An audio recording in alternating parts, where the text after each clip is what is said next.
Hi everybody, Russ and the West Ham Network. Hope you are all safe and well. Apologies for my bloodshot eye.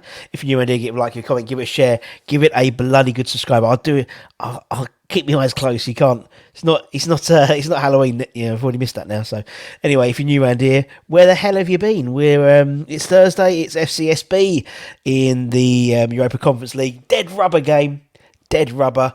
Back at lunchtime, I did a whole thing, a little bit of a preview, and gave my thoughts. I believe the children are the future. Treat them well and let them lead the way. And I think we'll see many of the kids playing tonight. So make sure you join us for the watch along and the review show and all that type of stuff. And I'll be doing the ratings tomorrow as well. But it's Hammers Headlines in association with KUMB.com, boys. Check them out. It's the 3rd of November. Happy birthday to my brother, Tom. It's his birthday today, 21 again. And I present to you a couple of transfer stories and then one follow-up to a story we did a couple of weeks ago about the West Ham women. So we'll start off with some transfer news. We love a bit of transfer news, don't we? But according to reports from Cissoko, my favourite Italian media outlet, West Ham are plotting a January swoop for Ukrainian international Malinovsky.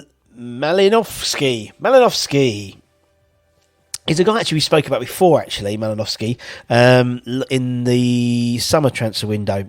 Now, apparently, his future's in doubt at his current club, Atalanta, due to issues with the manager, Gianni Piero Gasperini. And West Ham have been interested in bringing the set-piece specialist to the club in the summer, as I said. Set piece has just fallen off the wayside completely for us this season. Manager David Moyes is now apparently ready to table a deal to bring him to the club in January. The only sticking point during the previous negotiations was the transfer fee, with Sport Witness indicating that the Italian side wanted £43 million for the 29-year-old. However, his contract is up at the end of this season, meaning he should be available for a lot cheaper if we were to make the next move in the transfer window. I think Spurs also were looking at him during the summer as well. The 5'1" maestro has proven experience in Europe, making a total of 18 Champions League appearances during his stint with Atalanta, which may prove vital if the Hammers are serious about going the distance in the Europa Conference League. The 25.2 million pound rated player, so he's gone from 43 to 25 now apparently in terms of the article, excels in both scoring and assisting, as highlighted by 30 goals and 27 assists in 139 appearances for Atalanta. He has 5.41 progressive passing, putting him in the top 7% in this area in Europe. So if the Irons have a chance to sign him for a figure that's obviously considerably lower than the original quoted figure, I think Moyes should do all he can to make it happen. We need some I was going to say some spunk, but we need a spark, don't we? We need something, I think. And maybe Malinovsky with Paqueta and Skamaka and Cornet, it could be a very exciting player. So keep an eye out for that. Another guy we were linked with quite heavily in the summer was Jakub Kiwa. Not Quinoa. Quinoa's that's like, Kiwa.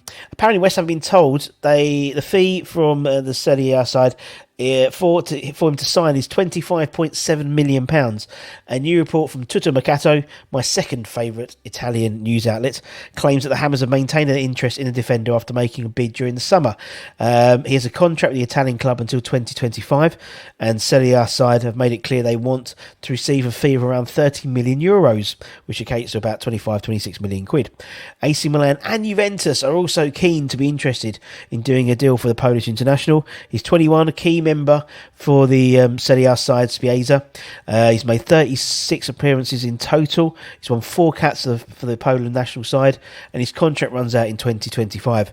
The Italian side clearly see the value in him, and it'll be interesting to see if we follow up that interest, given that we spent a lot of money last summer, or the summer just gone, on defenders, particularly with the likes of Agerd and Tilo Kehrer. Would be interesting. Suppose you could put him centre back and Aguero could go left back. Job done, sorted. But I don't think it's going to happen. And lastly, some bad news. some ban news.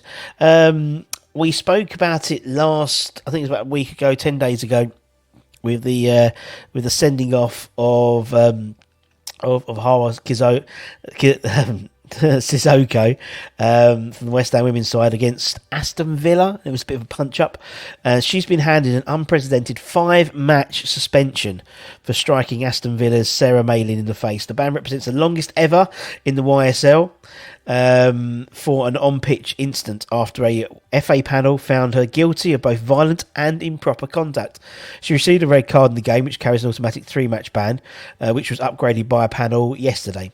The improper conduct charge related to a melee that ensured in the technical area as she was leaving the field of play. The longest ever suspension in history was handed to former Birmingham City and Villa coach Marcus Bigot last season, and was given a 7-match ban over a homophobic slur aimed at a member of the Tottenham Hotspur coaching staff. Incidents of violent conduct are extremely rare in the Women's Super League, but the 25-year-old has accepted a charge of improper conduct and violent conduct and has accepted the violent conduct charge and denied a second charge of improper conduct, for which the panel found her guilty, and she was fined £200.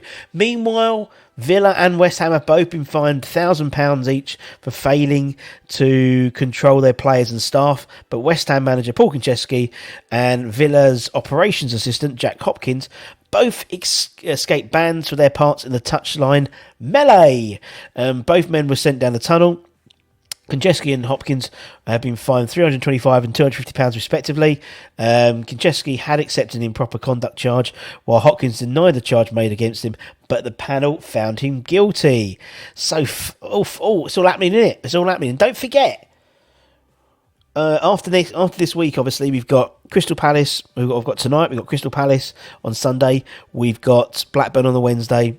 We've got Leicester on Saturday, and that's it for the men's.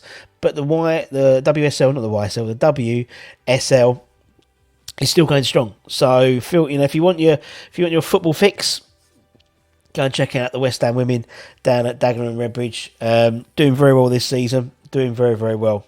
But obviously, you probably won't see Cissoko for a 5-match ban, unfortunately. Very, very good player, though. And that's it, ladies and gentlemen. As I said, make sure you check out all the content we've got coming up today for the watch-along. It's a strange atmosphere, it'll be a strange game. But it'd be good to see some of the kids give them a bit of a run out. It happened last time, didn't it? With Dinamo Zagreb game.